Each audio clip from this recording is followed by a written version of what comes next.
Баршаңызға сәлем. Бүгін біз осындай 3 заттан тұратын чак-чак пісіреміз.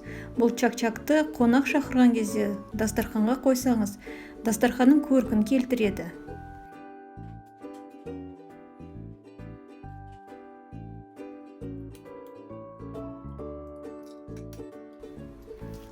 Ең алдымен 2 жұмыртқаға 200 грамм ұн қосып, немесе егер сіздерде таразы жоқ болса, ол 10 ас қасық ұн болады. Соны қосып, өте қатты қамыр илейміз.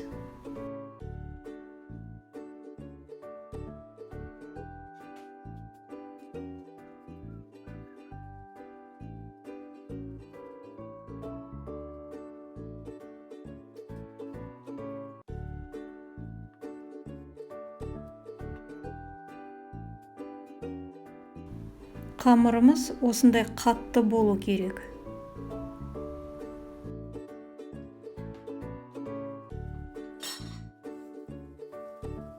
Илеген қамырымызды июі қану үшін целлофанға салып 15-20 минутқа қойып қоямыз.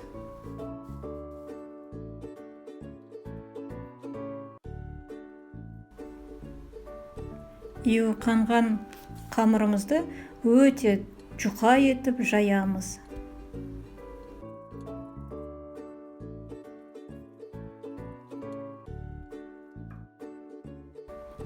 Мінекей, қамыр осындай жұп-жұқа болуы қажет.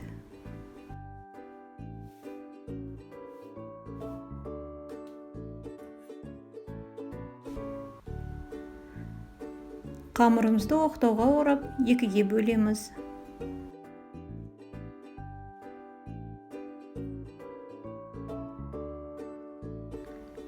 Одан кейін майдалап, осы видеода көрсетілгендей ғып кесеміз.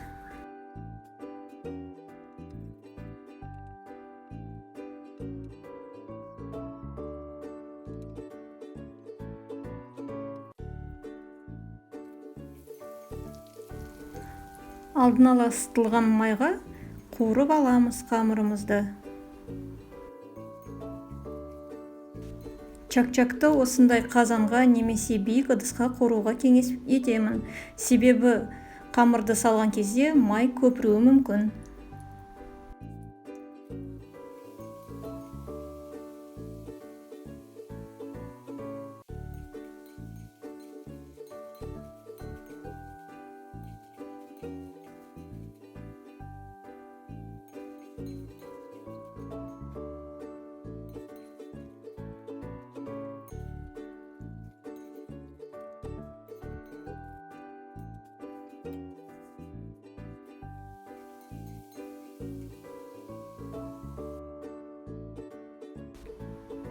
Қуырылған нанымызға қойылтылған сүтті қосып, жақсылап араластырамыз.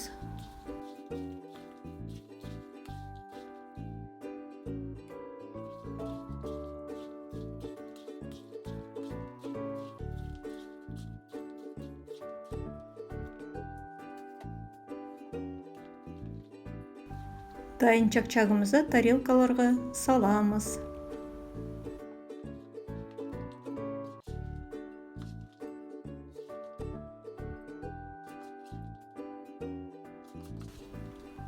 Чак-чакты дастарханға осылай тарта берсе болады.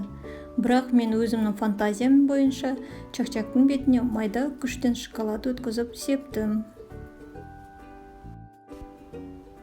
Чак-чактың бетіне кунжут немесе кокос стружкаларын сепсе болады. Сонда ол дастарханның рәңін келтіріп, әдемі болып ашып тұрады. Осындай чак-чакты үйде әзірлеп көріңіздер. Сіздерге ұнайтынына сенімдімін. Видеоны соңына дейін көргендеріңізге көп рахмет. Сіздермен болған Эрика. Күндеріңіз сәтті өтсін.